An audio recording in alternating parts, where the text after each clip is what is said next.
नमस्कार. आज आपण उकडलेले बटाटे आणि ब्रेडपासून लहान मुलांच्याच काय मोठ्यांच्या सुद्धा आवडीचा असा टेस्टी असा नाश्ता यापासून बनवणार आहोत। त्यासाठी आपण 2 उकडलेली जी बटाटे घेतली आहेत ती सर्वप्रथम एका बाउलमध्ये हातानेच आपण स्मॅश करून घेणार आहेत। खूप जास्त आपल्याला बारीक करायची नाही, त्यामुळे हातानेच मी अशा पद्धतीने ती स्मॅश करून घेतलेली आहे। त्यानंतर आपण याच्यामध्ये बारीक कट केलेला जो कांदा आहे तो घातलेला आहे। त्यानंतर आपण टोमॅटो घेतलेला आहे बारीक कट करून, ते सुद्धा घालायचं आहे आणि नंतर कोथिंबीर घातली आहे हिरवीगार अशी, यामुळे खूप छान अशी टेस्ट येते। त्याचबरोबर हिरवी मिरची 2 घेतलेले आहेत बारीक कट करून, त्या आपण फोडणीमध्ये घालणार आहोत। बरोबर चाट मसाला घातला आहे 1 चमचा, लाल तिखट घातला आहे छोटा अर्धा चमचा, त्याचबरोबर गरम मसाला अर्धा चमचा घातलेला आहे। आता तेल 1 चमचा गरम करून घेतलेला आहे, याच्यामध्ये आपण 1 चमचा मोहरी घालायची आहे। मोहरी छान तडतडल्यानंतर 1 चमचा जिरं घालायचं आहे। त्याचबरोबर जी बारीक कट करून घेतल्या 2 हिरव्या मिरच्या आहेत त्यासुद्धा आपण फोडणीमध्येच घालणार आहोत आणि पाव चमचा हळद आपल्याला या फोडणीमध्ये घालायची आहे। तर या ठिकाणी आपली जी फोडणी आहे ती खमंग अशी तयार झालेली आहे। आता हे चमच्याने एकदा हलवून घेऊया आणि हे जे सारण आपण तयार केलेलं आहे स्टफिंग, त्याच्यावरती आपण ही फोडणी घातलेली आहे। आता व्यवस्थित असं आपल्याला हे एकत्र करून घ्यायचं आहे, सर्व ह्या स्टफिंगला व्यवस्थित लागेल या पद्धतीने। आता आपण याच्यामध्ये मीठ घालणार आहोत चवीनुसार आणि मीठ घातल्यानंतर सुद्धा आपल्याला हे स्टफिंग जे आहे ते एकदा सर्व व्यवस्थित एकत्र करून घ्यायचं आहे। तर हे आपलं स्टफिंग जे आहे ते आता तयार झालेलं आहे। आता आपण ब्रेडच्या ज्या स्लाइस आहेत त्या घेतलेल्या आहेत, त्या सुरुवातीला एक एक खाली ठेवून घेतलेल्या आहे।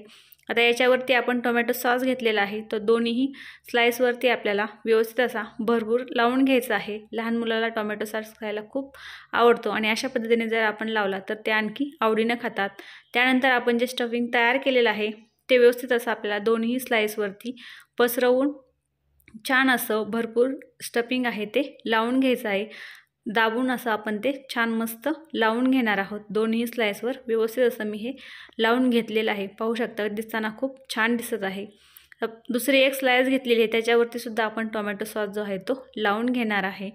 दोन्ही ब्रेड स्लाइस आहेत त्याच्यावरती आपल्याला टोमॅटो सॉस अशा पद्धतीने लावून घ्यायचा आहे आणि पुन्हा ही जी लावलेली स्लाइस आहे त्याचं टोमॅटो सॉसची बाजू आतल्या बाजूने करायची आहे। अशा पद्धतीने आपल्याला ते दाबून ठेवायचं आहे आणि वरच्या बाजूने आपण याला तूप लावणार आहोत।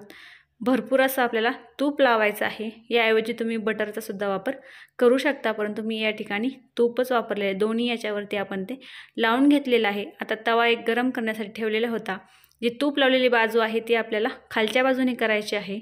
अशा पद्धतीने दोन्हीही आपण ठेवून घेतलेला आहे। अगदी झटपट 2 मिनिटांमध्येच आपला हा नाश्ता जो आहे तो तयार होतो आणि वरच्या बाजूने सुद्धा आता आणखी आपण हे तूप जे आहे ते लावून घेणार आहे। तूप लावताना भरपूर लावायचं, म्हणजे छान कुरकुरीत असे हे ब्रेड आहेत ते तयार होतात, छान भाजले जातात। आता खालची बाजू आपण पलटी करून घेणार आहोत, तर छान अशी कुरकुरीत झालेले आहेत खालच्या बाजूने। आता वरची बाजूसुद्धा आपण पलटी केलेली आहे आणि अगदी अर्ध्या मिनिटामध्येच आपले हे ब्रेड सँडविच जे आहे ते तयार होतं। अगदी हेल्दी नाश्ता आहे, त्याचबरोबर झटपटही तयार होतो आणि लहान मुलांना सुद्धा खूप आवडतो। आपण हे टिफिनमध्ये सुद्धा देऊ शकता। दोन्हीही छान असे तयार झालेले आहेत। आपण मधून ते कट करून घेणार आहेत, अगदी कुरकुरीत असे तयार होतात। तूप लावल्यामुळे टेस्टीसुद्धा होतात, हेल्दीसुद्धा होतात। तर पाहू शकता अशा पद्धतीने आतमधून सुद्धा खूप छान असे दिसत आहेत आणि खायला तर एकदम टेस्टी लागतात। लहान मुलं खूप आवडीने खातात। ते आपण सॉससोबत किंवा हिरव्या चटणीसोबत कशासोबतही खाऊ शकतो, त्याचबरोबर टिफिनला सुद्धा देऊ शकतो। तर झटपट असे तयार होणारे हे सँडविच तुम्हाला कसे वाटले ते कमेंट करून सांगा। आवडले असल्यास लाईक करा, शेअर करा आणि सबस्क्राईब करा। धन्यवाद।